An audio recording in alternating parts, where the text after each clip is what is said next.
Confidence isn't about thinking your way out of insecurity. It's about doing your way out. It's not some magical trait you're born with. It's something you build over time. Like I always say, confidence grows when excuses shrink. But let's be real for a second. Cool motivational lines sound great, right? But they don't solve your problem. They don't tell you why you lack confidence in the first place. And if you're here looking for quick tips to fake confidence, this isn't the video for you. You should probably leave now, because today we're diving deep into the psychology behind confidence, why you lack it, and how to actually build it from the ground up. See, confidence doesn't come naturally to most people because our brains are wired to protect us, not empower us. Let me explain. One of the biggest reasons you lack confidence is because of the fear of being judged or the fear of failure. These fears are triggered by a part of your brain called the amygdala. It's the same part responsible for the fight or flight response. So, every time you think about stepping outside your comfort zone, whether it's speaking on stage, talking to a girl, or trying something new, your amygdala kicks in, screaming, "What if you fail? What if people laugh at you?" But it doesn't stop there. Another confidence killer is comparison. You scroll through Instagram, see someone with a better body, better clothes, a better life, and suddenly you feel like you're not good enough. This comparison fuels negative self-talk. You start telling yourself, "I'm a loser. I'll never be as good as them."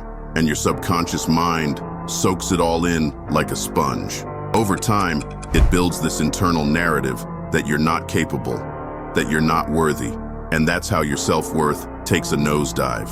And when your self-worth is low, confidence becomes almost impossible. Fear and self-doubt don't just vanish. They're part of being human, but their intensity can be managed and minimized.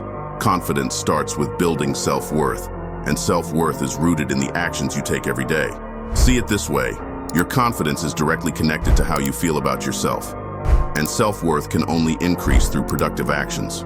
When you take action, especially small, achievable steps, you signal to yourself that you're capable. Over time, these actions form a pattern that rewires how your brain perceives you. Instead of seeing yourself as someone who avoids challenges or quits easily, you start seeing yourself as someone who follows through, adapts, and grows. Now I know what you're thinking. If taking action is the solution, why isn't everyone doing it? Here's the truth. Most people fail because they set overly ambitious goals and burn out. Start with a goal so small that it's impossible to fail.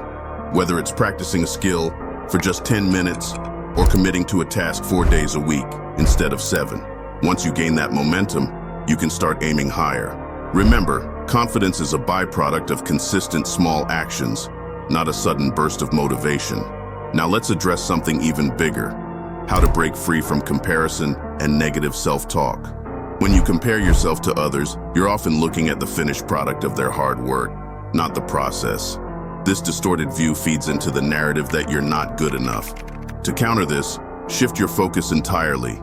Instead of comparing yourself to others, compare yourself to who you were yesterday.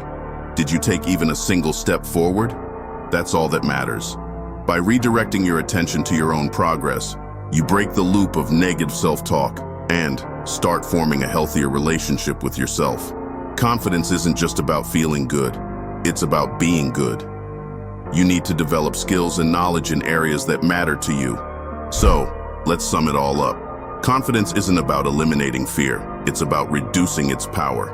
Lack of confidence comes from fear, comparison, and negative self-talk, which lower your self-worth.